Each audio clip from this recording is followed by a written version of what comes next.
Hi, I'm Vail Fucci, and welcome to my studio.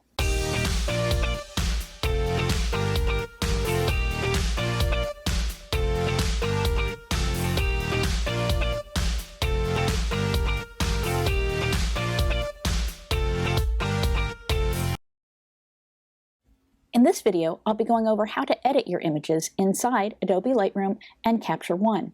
And I'll go over in particular detail the brand new style brushes in Capture One. Once we have our photos selected down to the ones that we want to actually edit, then in Lightroom, I would usually go from my library mode over to Develop. From here, the very first thing I do would be, me personally, I go in and pick out my custom profile, at least, which I have made up using a color checker passport.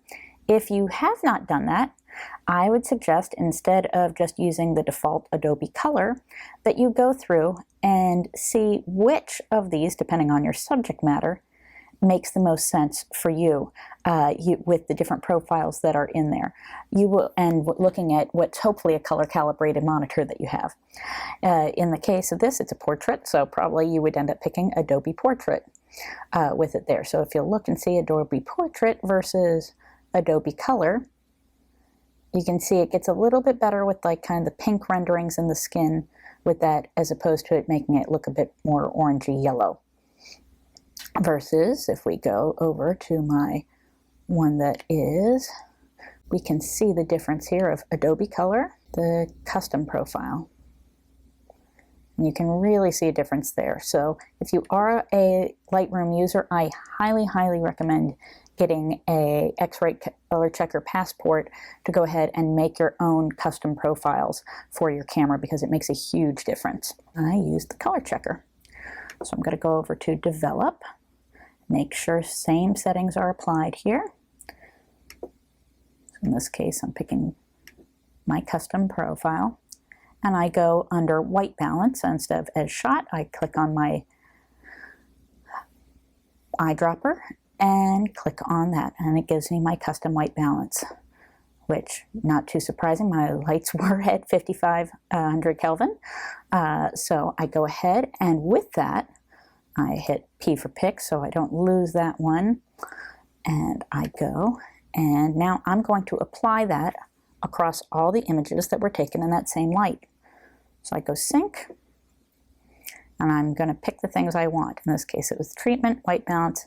I didn't have anything with dehaze being done, process version calibration, and I synchronize that, and it applies those settings across. Now I know that my white balance and my color is far more accurate with this than it would have been otherwise. Next, in here, I would go ahead and look at my image and figure from here, does overall the way that Adobe has it listed, going from exposure, contrast, going all the way down, they did it this way for a reason. It tends to be the order that most people edit in. So once we have our white balance already done correctly, next would be exposure. We're going to look and see, do we like this? Does it need to be a lower exposure or not? In this case, I tend to do the hotkey commands a lot. Whichever was the last thing globally you were using, if you have it clicked there, you can then use the plus and minus keys to go ahead and make it go back and forth instead of having to actually bring your mouse over and use a slider. So if I'm doing the minus key, it decreases. Plus key goes up and increases the exposure. So if we look at this, I look a little pasty. I'm pretty pale to begin with, but let's maybe bring that exposure down just a touch. Okay. If I wanted to do some local adjustments to that here, instead of just global adjustments, I'm able to go ahead and pick my brush here, and I can pick any of those same types of effects to do locally. So in that case, for example, the lower half here, probably mostly of my chest, generally looks a bit overexposed. So I'm going to bring this brush down in exposure. There, I'm going to look and see the size of my brush generally looks good. I can use my bracket keys. My open bracket left makes it smaller. The right one makes it bigger. And I can go ahead and kind of paint that in. If I want to see, I can go and click on that. And wherever it's contrary to what you would expect from the purpose of a mask in Photoshop. Normally you think of mask, wherever there's a mask, the effect does not show. But in fact, in this program and in Capture One, wherever the mask is where the effect actually takes place. All right, so I can see where it is at this point going on to it. And you can see how it's dipping onto my shirt. And that's not necessarily something I want. So I can actually go ahead and do a range mask of either based on color or luminance and limit where it goes to on that basis. So I pick the area that I want. And you probably saw how it jumped off of that green, that we could see that there. I can go ahead and make it so that hopefully you'll see how it's right now it's picking up some of my hair. We wouldn't necessarily want that. By bringing this down, it's going to be more selective with the color, and you see how it then lost the selecting of my hair. If we wanted it to be a smoother transition, pick up more of the stuff, I'd make it higher number there. But we didn't really want it on my hair, so I do it that way, or I could just go back and use the eraser tool and erase that portion there. Now, looking at that, I can see how that looked before. The one thing, you don't really get the effect of being able to just turn that effect on or off by doing just a simple switch. Instead, you can just go either in with it there and select on the pin and hit delete, and you can see the difference, and hit Command Z to put it back there to see it. Because if I do the simple before and after, the backslash there, what happens is it takes us all the way back to the very beginning before any of our changes took place. So that didn't really quite give me a true rendition of having the bottom part be the exposure being changed or not. So that's using it as a brush. You can also use it instead, say that it wasn't just specific to my chest there. Say it was that whole area. I might have wanted to make the exposure overall there darker using a linear gradient. So I can pull that out, bring this down. When you show your mask, you can see how this works, that the effect goes 100% up until this point here, and from here to there is where it feathers the effect out gradually. So I wouldn't want any of it reaching up to my chin there. And then that can make it kind of a gradual change going through it with the change there. Interestingly, with this tool, I can also, so that say I still like that change, I can go ahead and do that range mask, same thing, color or luminance, the brightness there. So in this case, I have that color again, go in, select the color of my skin, and bam, you can see how now it is no longer capturing that green. It is getting my hair, which, again, if we want to have that in there or not, we can bring the sensitivity down to this here, do it that way, and kind of manually have it take care of it. And we also have it so I can switch it within here to brush, and I can either add or decrease. So in this case, I'll go to erase, and I can erase the parts where it was going onto my hair, but it's still preserving that nice ability to have it go with a gradient blend up there rather than me just using a brush myself and trying to get those levels to be kind of a nice fade up there.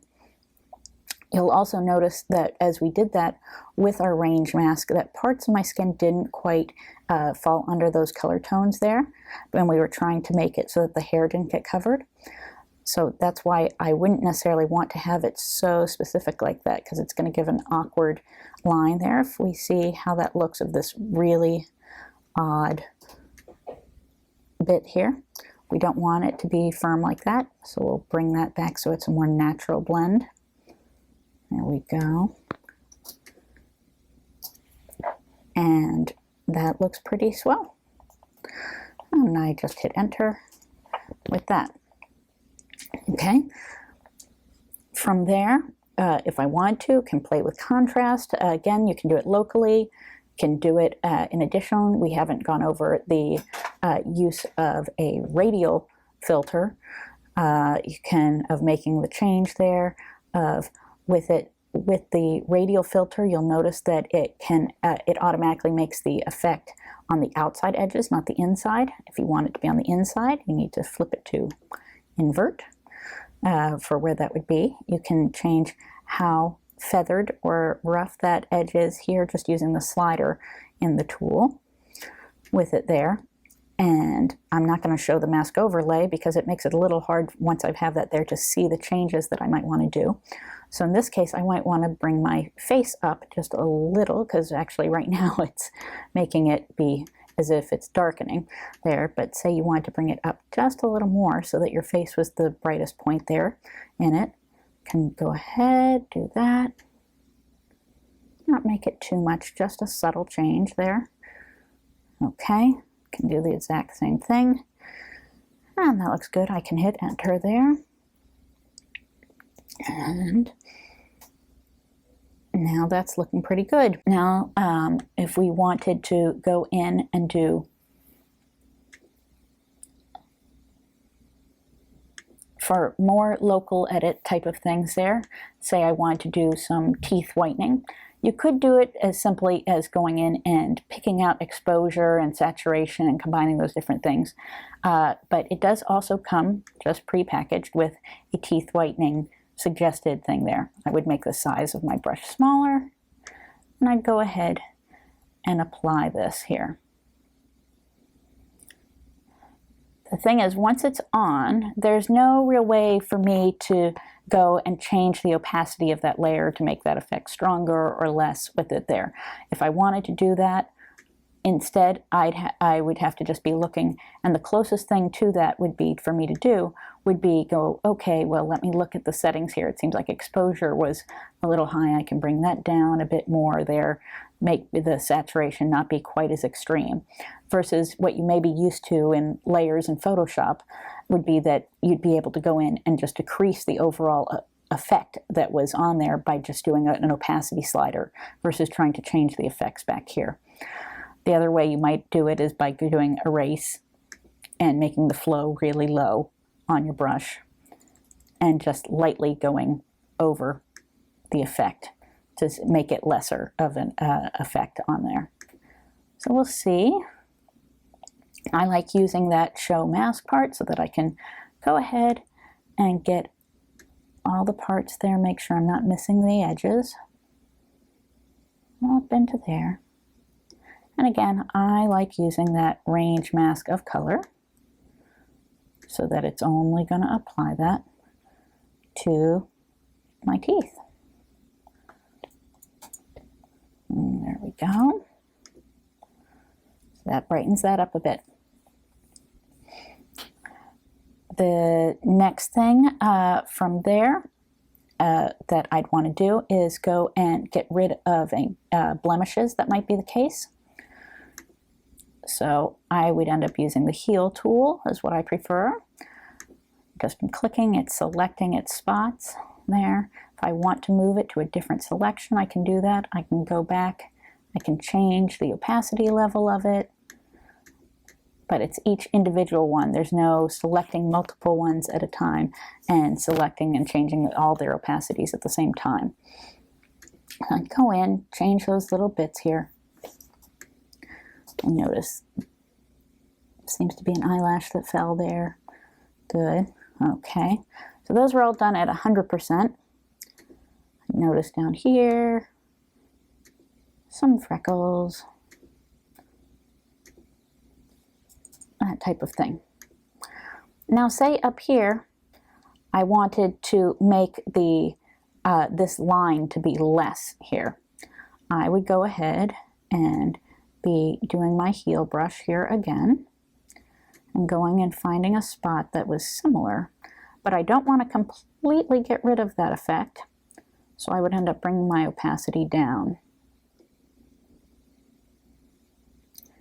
I do the same type of thing when there's other dark laugh lines or things that I want to change there so it's not quite as extreme. Generally at this point I probably would have taken this image into Photoshop and done all these changes that I'm just showing you now in Photoshop, because the tools there are just so much better than the ones in Lightroom for their customability and how well it picks up on that, as well as the different retouching actions that I have that work at there. But just for the sake of showing what one can do in this, I will go ahead and do the little bits here and there. So say I wanted to make that a little softer and bring that down. Okay, so if we have our before and after of our image, there we go. That's definitely improved. If I then wanted to also be able to bring up my backdrop up to a pure white in the back, and here what I would end up doing is doing my graduated filter, bring my exposure way up, bringing my whites way up and my saturation down, and I would drag from here into where I am, and making sure that's getting covered. I do my range masks and cover that color there so that we can show and see that it's nicely avoiding my hair there. I would do a second one here, and we can see in real time as I go and do the color. Select that white, you can see how it nicely masks that off. You can try, as black as those little edges are of the softbox, you can try to do it by multiply doing exposure over top of it and multiple gradient bits. If you want to do it that way, same here. Doop. And again. And now we have that white bit there. Wanted to use my clone tool to get pieces like this out.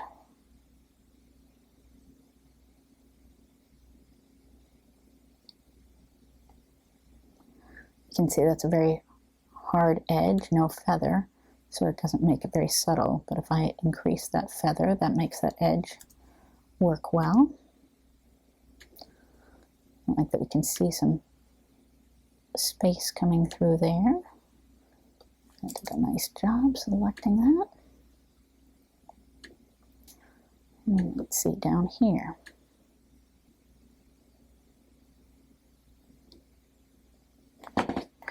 Selected something I wouldn't have picked.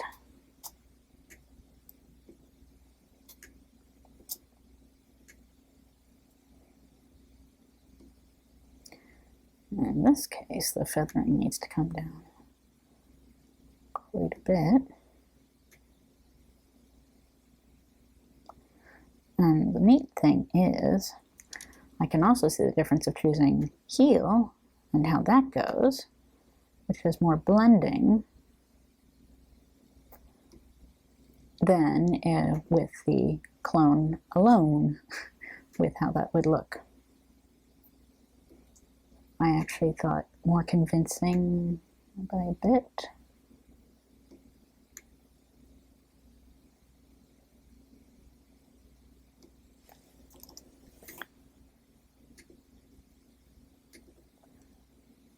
And do another little bit on top of it, just to blend it in better.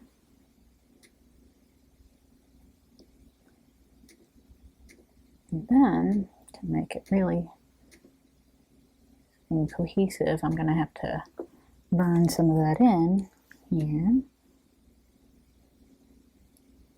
to match the shadow.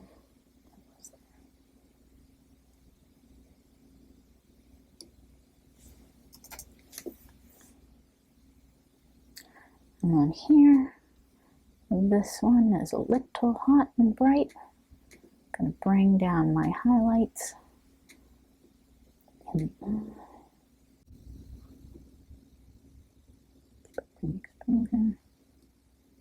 Now, in this case, I'm only going to use the luminance mask one. It's only limited to the portion of the eye that we care about. I'm going to bring that down a bit more, so it's not quite so intense. If I wanted to apply some smoothing attempts in Lightroom, which again, don't recommend doing, but if you were trying to do quick and dirty, as opposed to going into Photoshop, there's multiple different ways. It does these days come with a softening of skin, just preset there, that we can go and we'll see, where it really brings down the clarity and ups the sharpness with that there. There's also skin softening light. This would be where I would start.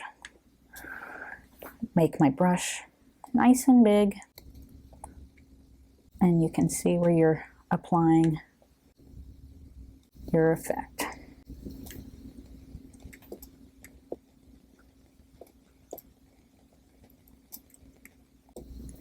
Okay. Highly attractive. Okay. And now we can actually see what that effect looks like in real life. And we can actually just switch it from light to the other one to see the difference.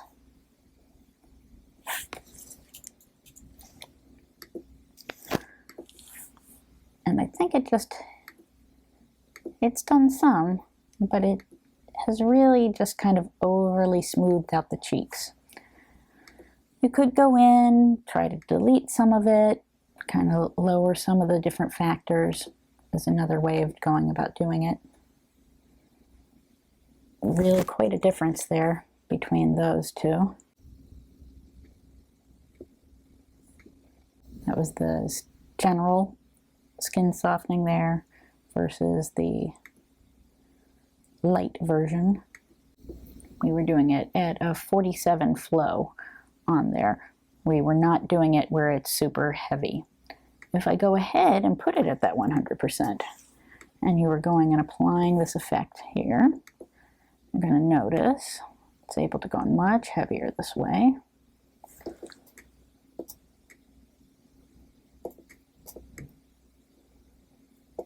I'm going to remember to go on ahead and do my range mask here, so it's just for skin.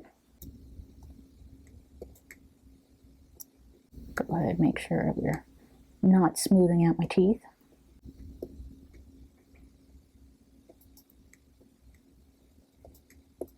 Or smoothing out my hair.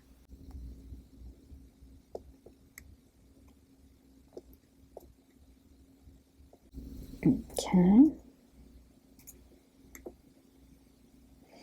So now, if you look at that was the light one. And now we're going to get really scary. Put it on that one, and I have completely lost all of my features here. I practically don't even have a nose anymore. It's like a bad app for it there. Versus going on and doing it on the light version, as they put it, which is pretty strong application there of it, but it's at least that I have some facial features. So again, it's really important if you're doing any skin smoothing of this type of thing in here versus going and doing it in Photoshop is use a light touch, use a low flow on the brush, and just kind of slowly add it up, because too much skin softening is not a good thing. Here we'll do a little iris enhance.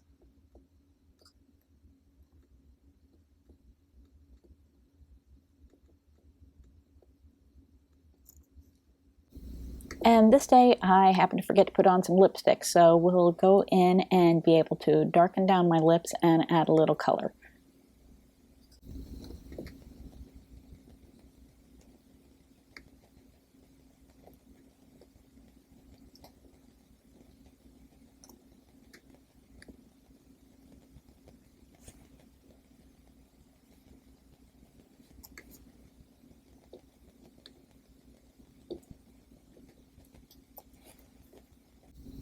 When I am in Lightroom, I do use that range mask a lot to be able to really simply be able to limit exactly where I want effects to go. I used it for the teeth, I used it for the lips, I used it for the eyes, I used it for the skin.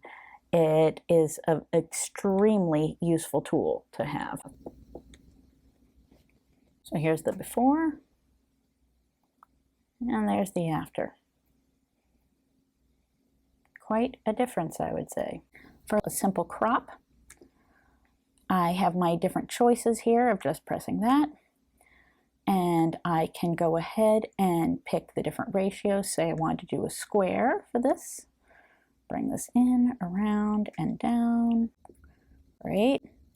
If I wanted to be able to have it do a straighten it out, say I had a line on here, I don't, but say I wanted it to be along that line, I just draw and then it turns it for me, just to exactly leveling the horizon to whatever it is that I am selecting.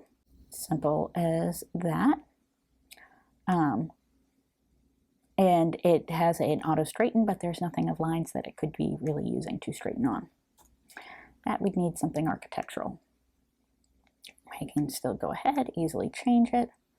If I want to change the orientation from the tall to wide, just move it along the side. Grab it and it nicely gives me my grid there. Okay, great. One of the features I like to use on Lightroom is being able to very quickly just use the plus/minus buttons to be able to edit my shots instead of going ahead and having to use the sliders all the time. So for example, if I just go ahead and click on exposure, you will see now it says modify exposure with plus/minus keys. All right, so now all I have to do is do plus or minus in that direction, and you can see it goes by just a small incremental amount of making my changes. Okay, let's try it with our white balance. Same thing. Now modify temperature. Can make it warmer incrementally and make it cooler incrementally.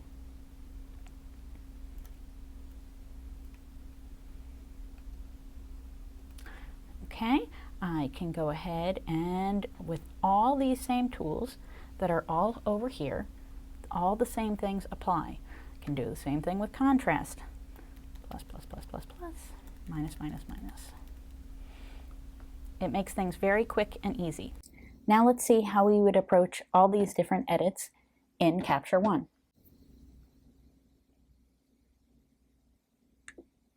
So whenever I'd be looking for a file in Lightroom, I would just hit Command F. In this case, Command F doesn't do anything in Capture One. Instead, I just have to go over to the Library panel and go to Search. And so if I look back, the file that we want was 1279. So let's go 1279. All right, let's have at it. So the first thing that we're going to do that we look at here is that it has automatically gone ahead and used its lens profile here. If I went back to Lightroom and I saw it does not automatically go ahead and use the profile there. I can choose to. I can have it enable profile corrections there, and then it picks it up. So let's see, before to after. Okay. Versus in Capture One, it just does it right automatically. We can actually flip it. You can actually do it right inside Capture One. which is neat. I can switch the different types of grid stuff that I want to have it. Rectangular, golden ratio, and Fibonacci. Okay, we can see of applying that grid here, that we can have it seeing when we're actually cropping or not, no matter what, as we look at it there. Can switch. Again, going with rectangular is usually my go-to. And in this case, you can actually change how many of them, if you want it on thirds or something different, you can actually change the ratio of it. And so that you can actually see it better, you can change the color of the grid, which is helpful. All right, so say we want to crop. I can put in my ratios, same as before, just like in Lightroom. Square, and I just go ahead and draw it. Same thing, I did my 8 by 10, which would be about 4 by 5. And as soon as I draw my crop, it will switch it to that.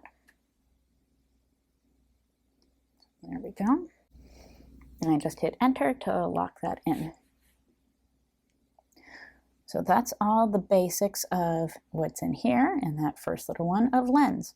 Now what's really neat is while they have these broken out into different sections, you can actually then create your very own little kind of drop down of things that you personally like to use on a regular basis. This is what they call Keystone. It is the same as what we have over here in Lightroom of when we have transform of it sending things. This is something that more it's going to notice when you have an architectural type of thing, a building perspective. So the basic stuff is there. And now moving on, the next is color. All right, so one of the things that they pride themselves on is having great color right out of the box with it there. On this, it has what it historically had just their specific ones of to the camera and then what they had called generic. But what's really interesting is with their recent release, they are releasing more and more of these pro standard ones, which let's watch the difference there. We have, it automatically picks up that it was an R6 that I was shooting on. It has that one profile, but then it can also do a pro standard. So let's look, see if the color is kind of more of a yellow tones, and there it's got more of the pink tones. Now, if we'll recall, I ended up doing a custom white balance on the other one. So let's go back and see what that number was. This one was 1497. Let's go make sure we get that. All right, I'm going to go back to library. And 1497. There we go. So I'm going to make sure that I have the same color set up on this. So I tend to like the Pro Standard color set better. And then I, just like I did in Lightroom, go to the white balance part here, come over with my little dropper and take a measurement. You will notice it's a slightly different measurement than what it took over in the other one. It's not 5500 dead on, but it is pretty darn close. All right, so that is looking pretty swell.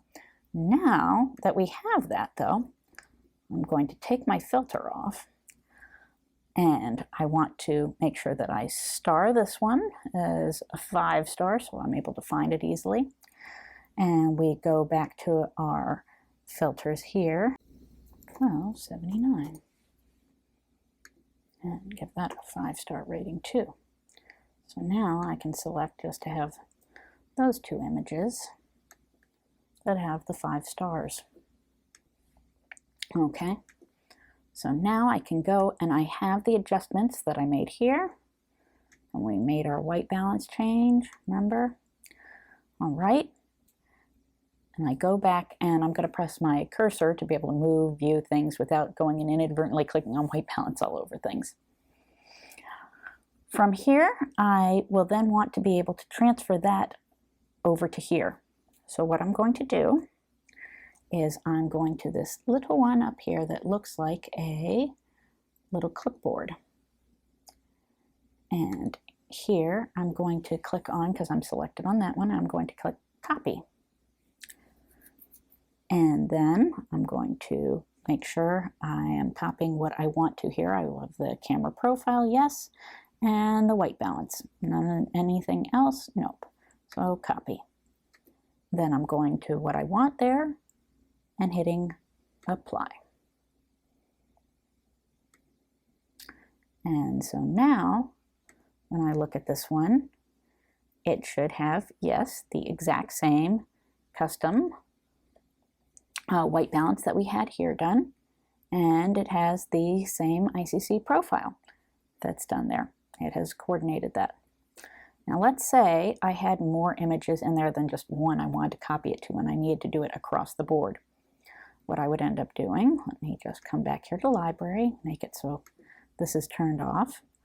Let's give a couple of these just a hint of stars so I've got something to work on here. So we'll do it so that 3 stars and 5 stars there we go, are both selected. And the way I was able to select both was I had held down Command at the same time. So say I want to apply these settings across all of these. I'm going to go again on that single one that I want, copy, and I'm going to select all those across the board there. I need to make sure if I want it to go to many of them, to go to this and have it so that all those ones are there. And now I'm going to hit apply. There you go. You can now see that with the case. Let me hit undo so you can see that again without the grid being on there. So we have made sure that all of them are selected together, and I'm going to hit apply. Did we see that color transfer? Well, let's see it again. Nice. Now the color tones in my skin are far more accurate. So let's go to that image that we had that we wanted to be editing here. So first off, let's look and see from here. If I just double click on that single image that I'm on, because all these others are going, it isn't going to just go into that view mode the way it would have in Lightroom. I have to either just select off one of them and then select it, or if I had all of them selected like that there, and I have it there, I can select off of this mode here, and then that toggles my view mode. All right. So that's that image that we actually wanted to be editing. That was the same type of one that we did over in Lightroom. So let's look and see color-wise, without doing anything much more than just the color, of how that compares with it here. Okay, let's see. I'll go back over here. So if you recall, the first thing we did was we darkened down the chest a little bit here. So let's see all the different ways we can do this. And there are even some brand new ones that make it even easier for you as a Lightroom user to make the switch over, because it's so similar to what we've done before. Okay, so let's do this. So in that, the one that we're going to do for most of our changes and stuff here is this one here, the one that has exposure, that has all the different editing elements that we're looking for. The nice thing is, even under that bar, it does have the simple things of white balance in there as well. So the brand spanking new thing for it is the style brushes. We can make our own custom ones, but let's start out with the built-in ones, which is going to be similar to what we've seen before in Lightroom. All right, so here are the different things that it first has just built in for us. Well, as you may be sitting there going, well, I want to, increase or decrease exposure or those things. They're first going to use the terms that we use back in photography that you're more typically used to there, of burn, which would be doing negative exposure there, versus dodge, of brighten, which would be the positive exposure there, would be it. And we'll be able to see once we do that, that these types of things will actually show up down below as to what we're actually changing. looking at this, the chest part is brighter than I would want it to be. So I'm going to go ahead and going to burn this. So in older versions of this, I would have had to go in, make a new layer with it. This automatically will generate one itself here. So I'm going to go ahead, use my brackets to make my brush a bit bigger here. And I can just start to paint this in. By default, these brushes are set to be at a very low flow on here.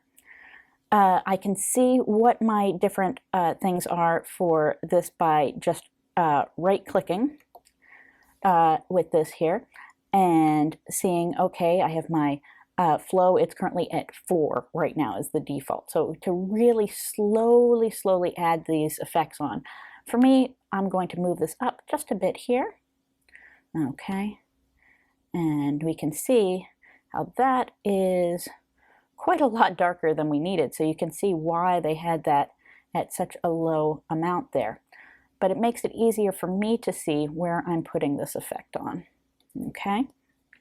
And from here, though, I can then do one of two things. I can either go and tailor that brush to exactly how I want, the same type of thing that I would have done before in Lightroom of, say, bringing it up or down.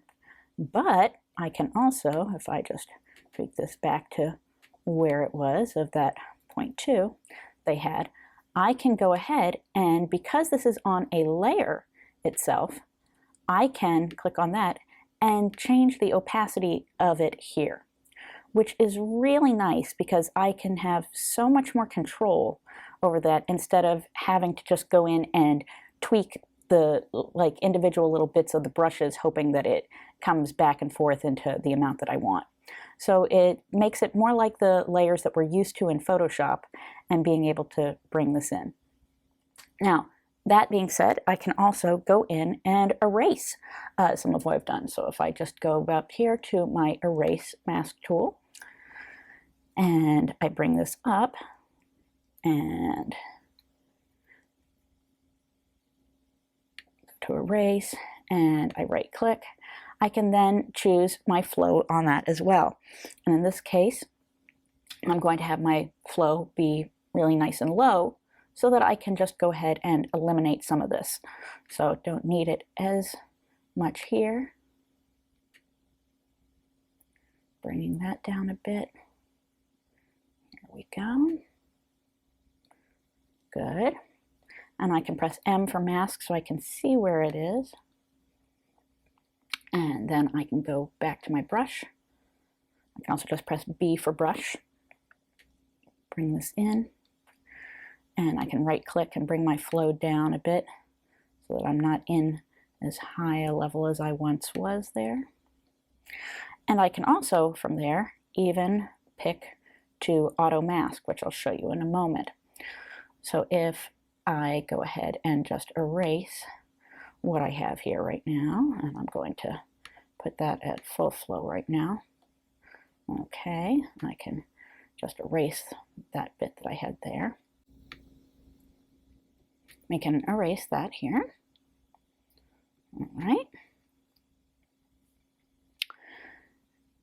And from here, we'll go back to our brush this time. And this time I'm going to right click and I'm going to use my auto mask and see how it does here of layering this on now. Actually, I just remembered my opacity was a little on the high range there, so let me right click my flow, bring that down a bit more. There we go. All right, now we can see how it's doing a nice job of staying away from the green of my shirt. I'm building up that bit of the change there, just kind of applying it in. And I'm going to press M to make my mask go away so I can kind of see a little bit better as to what I'm doing. All right, and I'm going to choose to do erase and make sure I check my flow on this now, bring that way down so that I can just slowly bring this back. Bring that off of there just a bit more because that doesn't need to be as dark.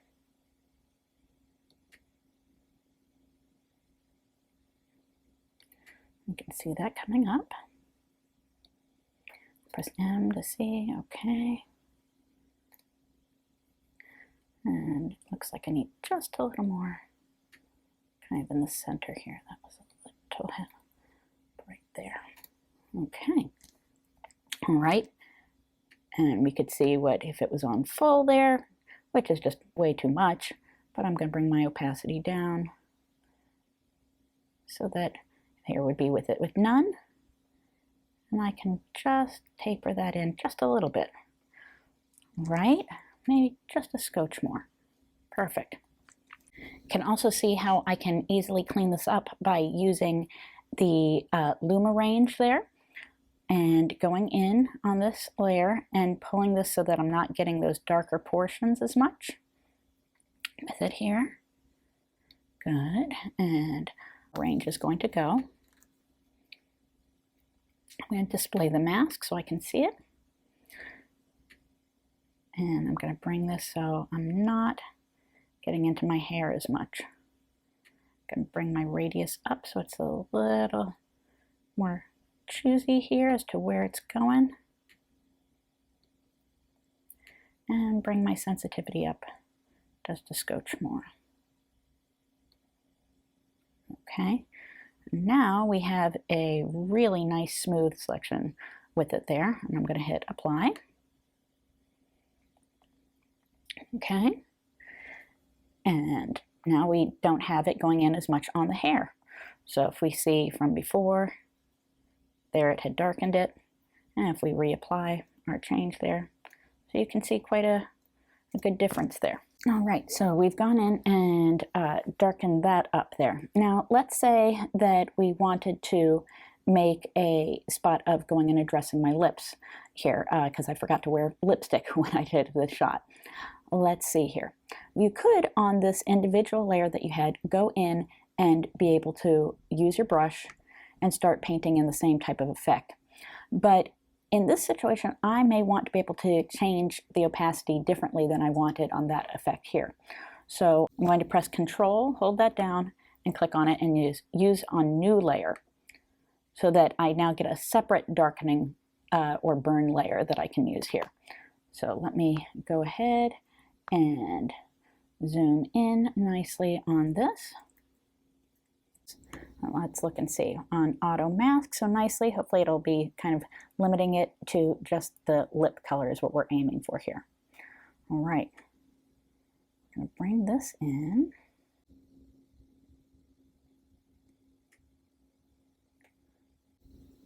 Nice. I'll use my mask to be able to see where that's going. Another one here. Okay. See that effect. Now, looks a little creepy right now. That's okay. We'll be going in and messing with our settings of how much of our opacity on the layer is. But also, I didn't just need it darker, it needed some color there to be bringing that up. So in here, I can actually, even though I was just using the burn one, I can go and tweak the way that that style brush is going to actually act there. So I can make changes at this point. So I can add a bit of saturation to it. Bring that there. I can change the tint a bit. I can go into my color part here. Go for my color balance. I can change my tones in here in the color balance part. Let's see, my makeup that I usually do is a little bit more magenta. There you go. Okay, and now if I look at my image, go, okay, we're getting closer there, but it is way too strong. So I'm going to bring the opacity on this layer down a bit. Again, we can see without it and with. That's a pretty big difference there.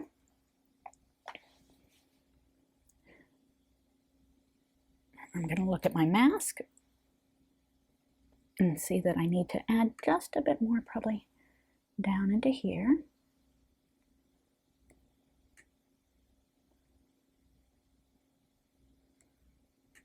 Right, okay.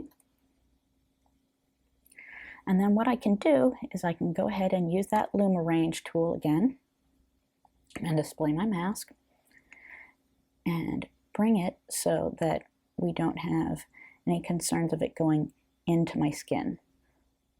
So when we had it here, kind of bring this over, dial it in. See when it starts going, we can see how right here as I do this, this upper lip, you can see how it starts to pull away of having some of that tonality going on there that we don't actually want. Okay. Right. And let's see.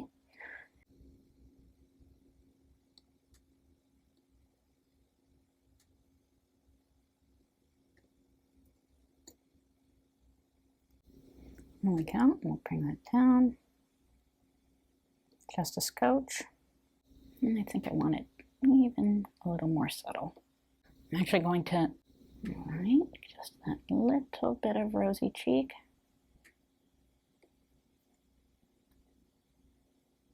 You can see just that hint of where that mask is there.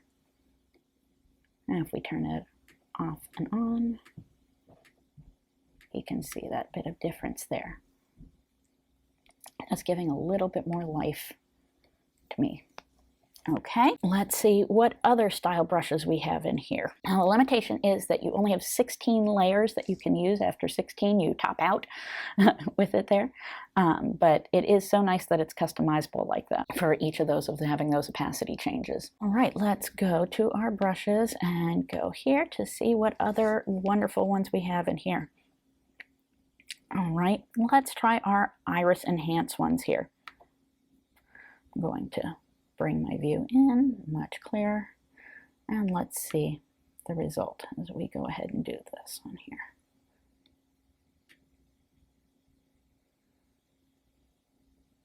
You can see my brush flow is at 8 here, so we're just slowly building up the effect.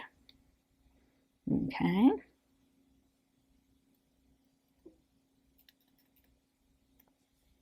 So if we had before to after,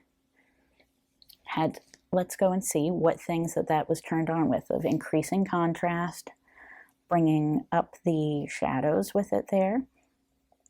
All right, and making it a little bit more saturated. I can go in and still tweak these if I want it to be different there. So not as much of bringing up of the shadows there. I can choose the level of the contrast changes that are in there, or I can go to that range of just going and doing it specifically to that opacity there.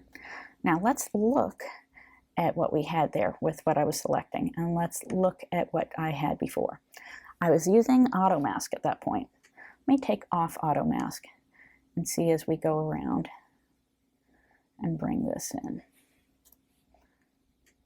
Kind of seeing the effect. Okay. And more. Okay. Bring our zoom up a bit and going onto these edges. Okay. And there's my mask. You can see that some of it came up along here. So I want to do, I can do E for erase and make my brush size smaller here. And just brush that in.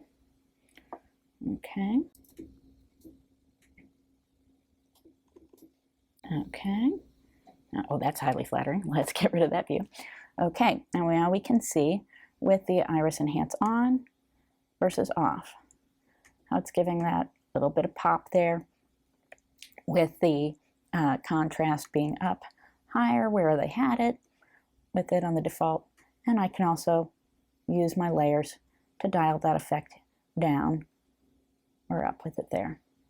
Oh, like it like that. With my original darken kind of layer, what I can do is I could go and make a whole nother one for it, but instead of using up an additional brush layer for it, just to darken the eyes, I think because I want to be able to burn down this portion just a little bit here of darkening in here. And you can see slowly painting that in here.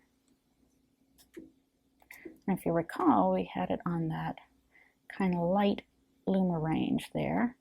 So you can see that it's not going to be affecting parts that aren't dark there. Okay.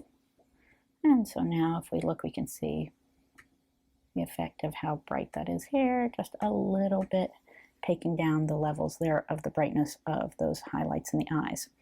If I go back to my iris enhance and I look, what I would probably want to do is also erase a good lot of what was in that center part, because that is also what, by increasing that contrast, really kind of popped up where that was being affected here. Come over here, and same deal. Okay, now we can see that that's a lot less pronounced. Excellent.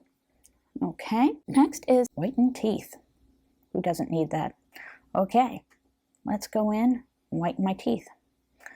You're going to notice that right now we have these layers that are available, but because I'm clicking on this, it's a new one. It's going to automatically, without me having to go and generate my own layer, it's going to make a new whitened teeth layer. Wow, bam, right there. Okay, so I'm going to go in and start whitening up my chompers here.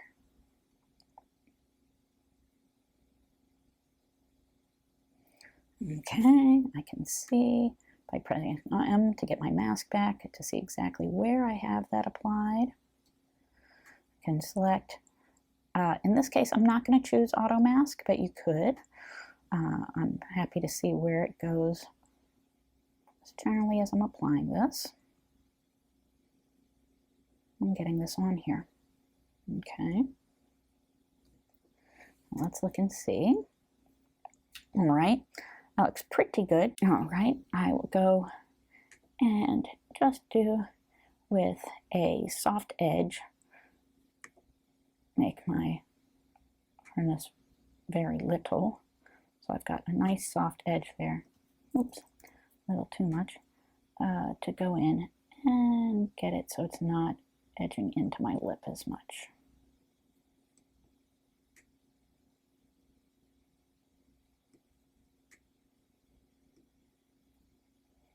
Okay, go back and get where I might have skipped in. And with that light flow,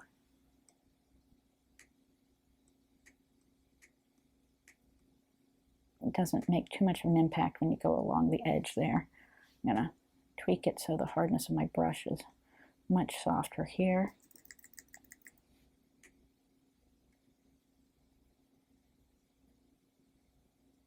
Okay, there we go. Now let's turn that off and look at it as a whole. Now that is probably a bit too white, but that's the beauty of having the opacity on the layers here, that I can go ahead and bring it all the way back down to how I naturally am, to just a little bit of the effect, just making it a little bit of a tweak.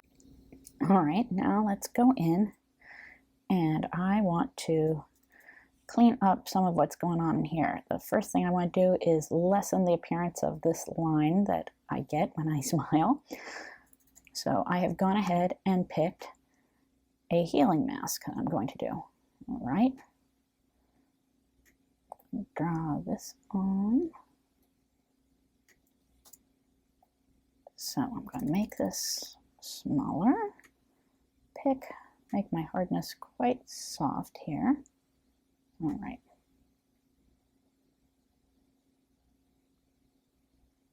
Like that. Great. Now it automatically picks something there, just like it does in Lightroom with that. I'm going to pick a different spot for what I want it to be.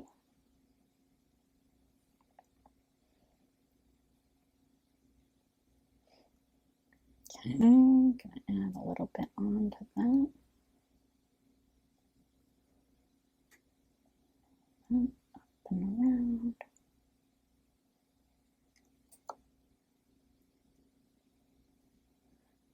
Release. Just blend just a bit more. And then I can draw the opacity down on that layer so that now you see how bright it was, how dark and very clear it was before, to much less so.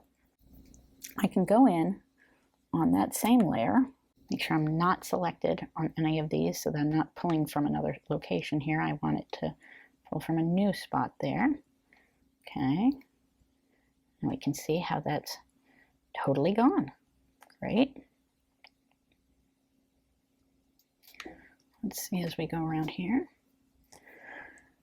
Right here, we want that one to be totally gone. So again, I'm at my 100%. There we go. Tweak that a little bit there. Great.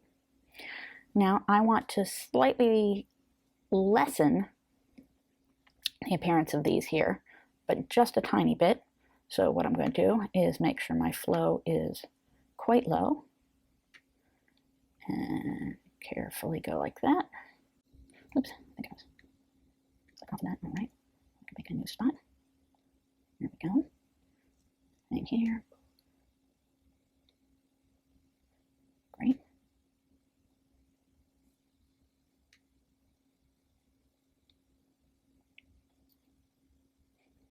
There we go. So if we see before to after, you can see it's just subtle there, some of those changes. Okay. Let's see. Great.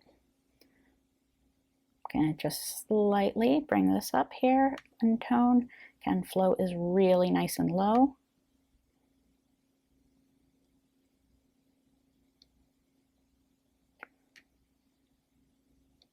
I can adjust where it's pulling from there.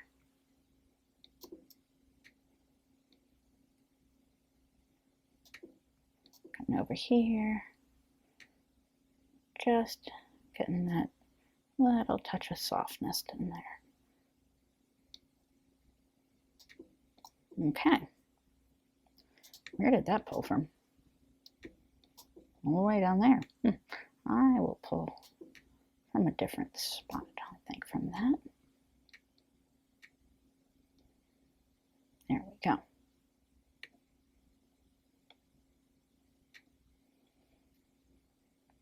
All right, now let's try to fix up these flyaway hairs and stuff using the clone tool. Okay, I'm going to go on this. It's going to create a cloning mask layer. I must define a thing, so first I will hit Option, there, and start to clone in the area. When I'm closer up, I can see this better. So I press Option to decide where I'm going to copy from. And pencil that in. Just like that. Grab here to just get these little wispies out. Okay, I'm going to pick a new spot here. And right now I'm at full 100% opacity, so that, and flow, so it just is going to zap it right out, not leave any fraction of this remaining.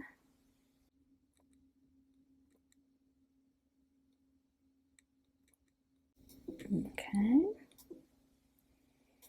Let's see, up here to clean these up.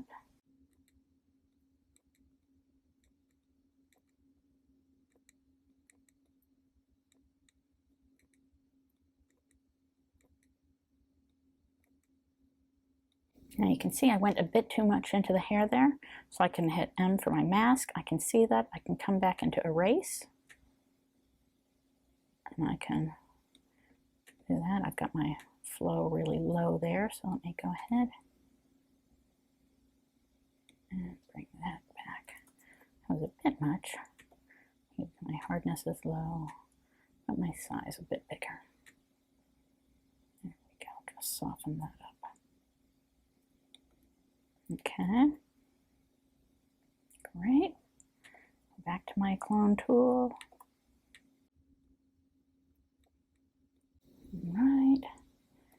Complete over here. Oops, too close.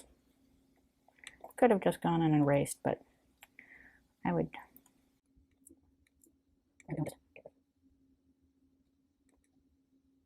All right, our flyaways. Now the trickier one here, where there was just a bit, not enough hair going there, and I don't want the light coming through. Okay.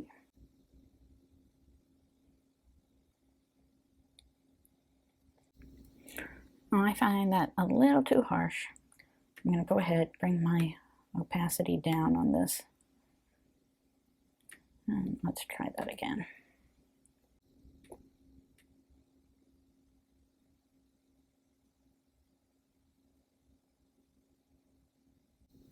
Okay, that's looking better. I'm going to hit M for mask because we can see where that came over here, and that was just a bit too much, so I want to erase.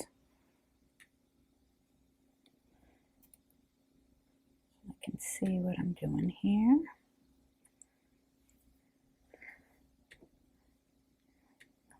Just a little, oops, too much.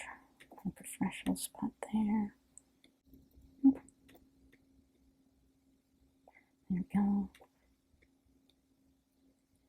And I'm going to clean up that one just a little.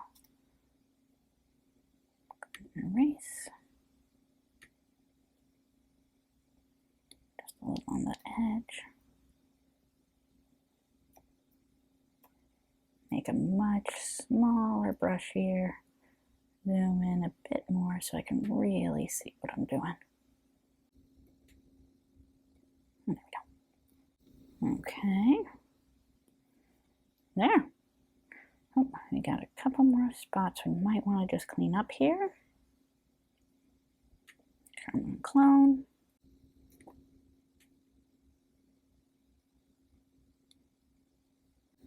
Okay. And then the last spot would be this little guy. Let's see if we can get him really precise in there. Next to it, we may end up using the, we're going to go back to our heel layer for that one so that it blends really nicely.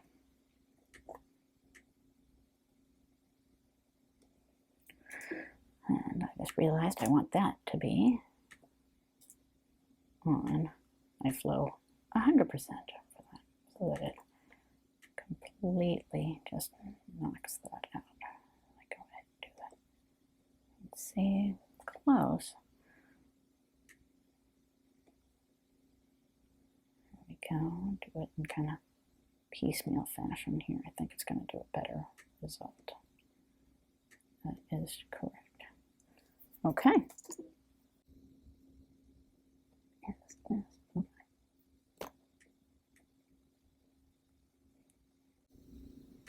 And since we're in here, we'll just grab those.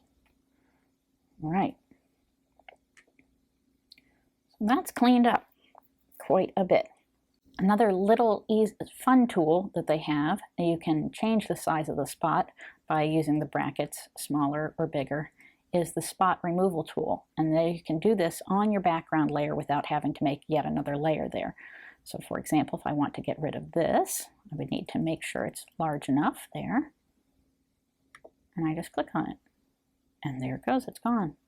I can't go and draw a line on it. In fact, it's just exactly showing where that individual spot of that circle goes is what it covers. All right, now let's see what we do with our skin here. So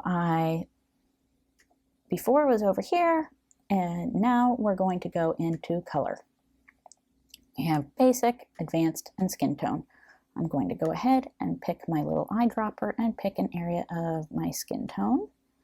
Great, and then I'm going to look and see where that kind of covers it. All right. It's doing a good job of picking my skin, but it's also getting a fair bit of my hair, and I'd rather not have to just carefully clone all that out. So I'm going to go and bring this till it's a little bit closer to just my skin range that I want showing up. Okay, great. Now that I have that, I'm going to go up here and create a masked layer from this selection. All right, now that I have this, I can once again come kind of pick, and now from here I can see what is selected if I wanted, but I can also just have it there, and I can see about making changes, of making things all uniformly, more light. That would be a bit much. We don't really need that. We just need little bits here and there. So I'm going to have the hue come up a bit more uniform, the saturation a bit more uniform, and the lightness a bit more uniform. I'm awfully pale in general, so I'm going to bring the darkness of my skin down just a scotch here. There we go. So now we can see on this layer, before to after, those little bits just kind of evening things out. Might end up bringing in my saturation just a bit more uniform there.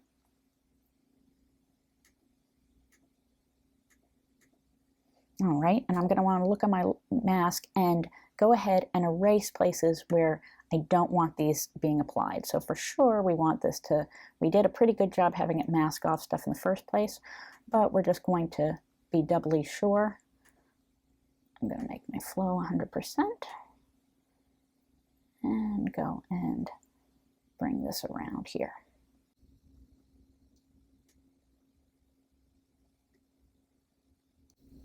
And I'll bring in closer on here.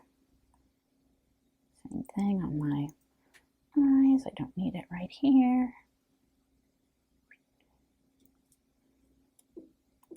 On my eyebrows.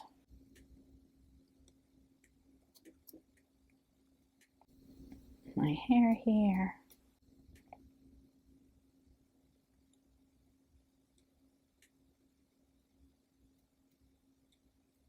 Okay. Coming back out. Oh. Don't need it here. Certainly don't need smoothing on my teeth. And my lips here.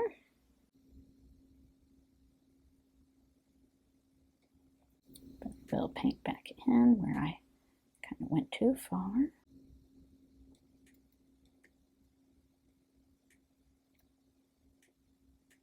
Oops. Force of habit. Here. Great. Check and see. B for brush. Kind of blending this in a little bit more here where I've got some interesting hues on my neck.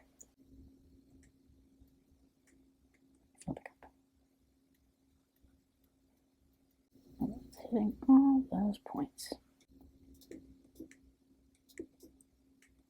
E for erase.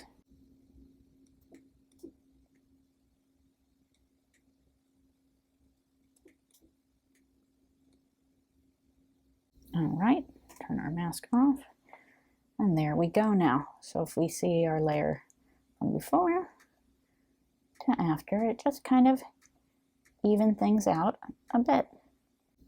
Last but not least, I may want to kind of soften things up a bit in just a couple areas and sharpen things in others here. So I'm going to make my layer 4. So I'm going to decrease my structure and decrease my clarity here. And I'm going to zoom in here to the neck region here.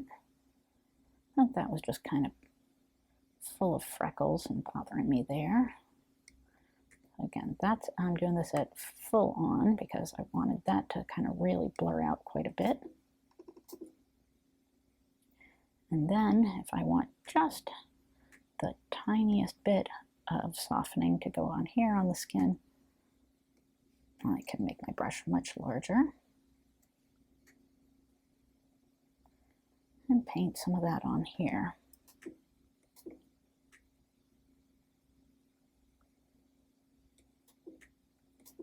Just making it so things aren't quite so crispy.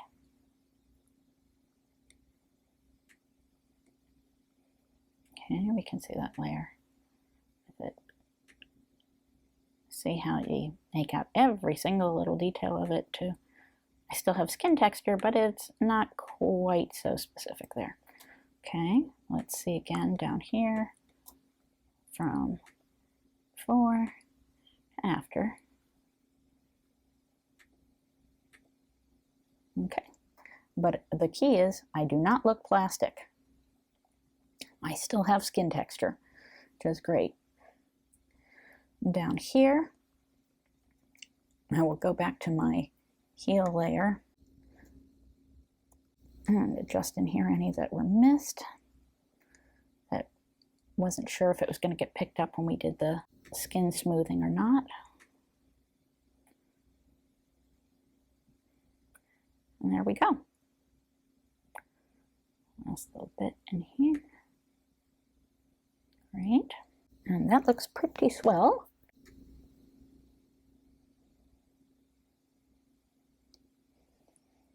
There, I just upped the saturation in my face just a bit to bring a little bit more life into it there. All right, now the very last step is I'm going to go ahead and make my background go truly white. It may look white right now, but it actually isn't. If we go and put it on a full white background, you can actually see that it is not completely white right now. I'll make a new filled adjustment layer. And from here, I will go into my Luma range and display my mask. And I'm going to limit it to only the parts that I am interested in here. Okay, looking close here. I want to go in and make sure that we're getting the little bits in between hair and stuff well. So I'm going to go in and zoom in nicely. There's my nose. So that I can see an edge well here. Okay. Luma range. Display my mask. Bring this up. And I'm going to bring my radius,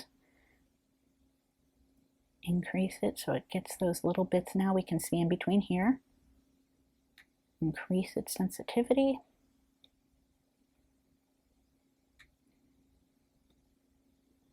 Great. Okay, and I'm going to hit apply. So I've made that. And now I can go in here to my curve and bring that just like this. So from before we had it looking gray to being in the range of what we wanted. Now when we look at our mask, we still had a little bit here. So I just need to go and quickly clean that up. Or E for erase is the other way. Gotta make sure flow is 100. And I'm just going to erase where that was in the center of my face. Any spots I didn't like there. And voila.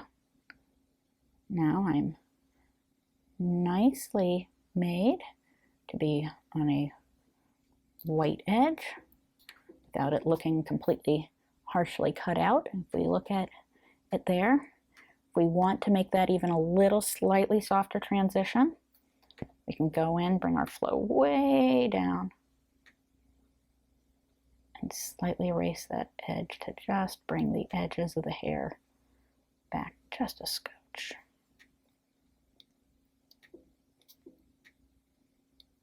Just give it a little bit more natural there. I think I'm noticing here in my clone layer that this went in there just a scotch too much. I'm gonna erase there. It went in just a bit too much.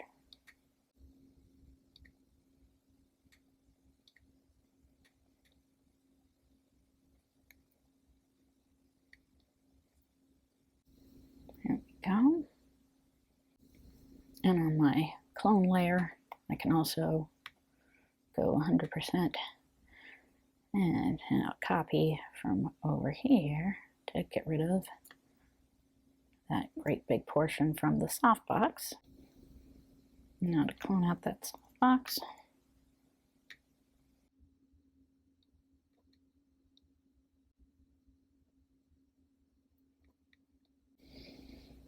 And I just have to go back into my top layer here and get my mask to paint over into there. So I can rasterize that mask that I had, and now B for brush, paint that in. Excellent.